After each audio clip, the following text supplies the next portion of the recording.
যদি লোকটাকে একবার দেখতাম তাহলে এইভাবে একটা জাম করতাম। এই চুপ করে খেতে বস। এইভাবে একটা ক্যাডেট প্যাস দিতাম। তুই তো ঘুমিয়েছিলি রে বোতাম, কি ক্যারেটের প্যাস দিতিস তুই? হ্যাঁ, আর আমি না রাতে একটা লোককে দেখেছিলাম আমাদের ঘরের মধ্যে ঢুকে এসেছিল। আবার আবার সেই বানানো গল্প। তুই বাদ দে, ও এখন এই, কি হচ্ছে কি? হ্যাঁ, খাবার ফেলে রেখে বকবক করা হচ্ছে। ওপর বিবি মেজো বিবি, তোমরা কাল রাতে কি দেখলে বলো না গো? কি হচ্ছেটা কি? ছোটদের সঙ্গে আমি বড়দেরও বলছি, কাল রাত্রে যে ঘটনা ঘটেছে এ বাড়িতে তা নিয়ে আমি আর কোনো কথা শুনতে চাই না। ঢের হয়েছে, আর কোনো কাজকর্ম নেই। ভেতর ভেতর ফুটছিল বুঝলি, এবার বাস্ট করলো। তাও ভালো, বাচ্চাদের উপর দিয়ে গেল। বৌদির কপালে আজকে কি আছে কে জানে। কে না কে গোয়েন্দাগিরি করছে, তার রাশ আমাদের টানতে হবে। কেন কেন সব সঙ্গের মতো দাঁড়িয়ে রয়েছে? কাল রাত্রে এত বড় ঘটনা ঘটে গেল, তার জন্য যে তাকে বোঝানো, কিছু করা, দাঁড়িয়ে দাঁড়িয়ে শুনছে, সব শুনছে। আরে এই তোরা তোরা খাচ্ছিস না কেন? চুপ করে বসে আছিস কিসের জন্য? খা, খেয়ে নে।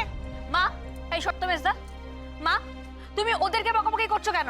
আর অকারণে ব্যাপারটাকে এত বাড়াচ্ছই বা কেন? ঠিক আছে, হয়েছে, আমি আর কোনো কথা শুনতে চাই না। আমি অনেক সহ্য করেছি, আর আমি সহ্য করব না। আমি আর কোনো কথা এ নিয়ে বল।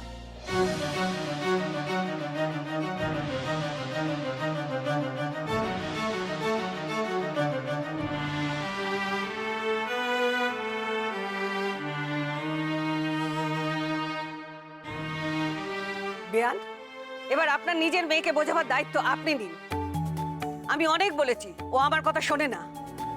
এ বাড়ির প্রশ্রয় একবারে মাথায় উঠে গেছে, আর তার সঙ্গে এ বাড়ির কজনও নিজের ইচ্ছে মতো চলতে চাইছে। আমি কিছু বলবো না, এবার আপনি বলবেন। বড় বৌমা যদি গোয়েন্দাগিরি করতে চায় তাহলে বাড়ির বাইরে গিয়ে গোয়েন্দাগিরি করে, কারণ ওর জন্য আমি সংসারে বিপদ ডেকে আনবো না। কাল রাত্রি যা ঘটলো, তারপর তো আমি বুঝতে পারছি কি ঘটবে। সর্বনাশ তো পায়ে হেঁটে বাড়িতে ঢুকছে। ঠাম্মা, ও ঠাম্মা, মা বৌমনিকে খুব বকছে। সব শুনেছি আমি। মা, আপনি শরীর খারাপ নিয়ে বেরিয়ে এলেন কেন? আসতে তো হলো, আমার শরীর এখন ঠিক আছে। এসব তুমি কি বলছো বড় বৌমা? বড় নাতবকে আলাদা থাকতে হবে? নিজের ঘর সংসার পেলে সে কোন দুঃখে আলাদা থাকবে? দুঃখে কেন, মহা আনন্দে থাকবে।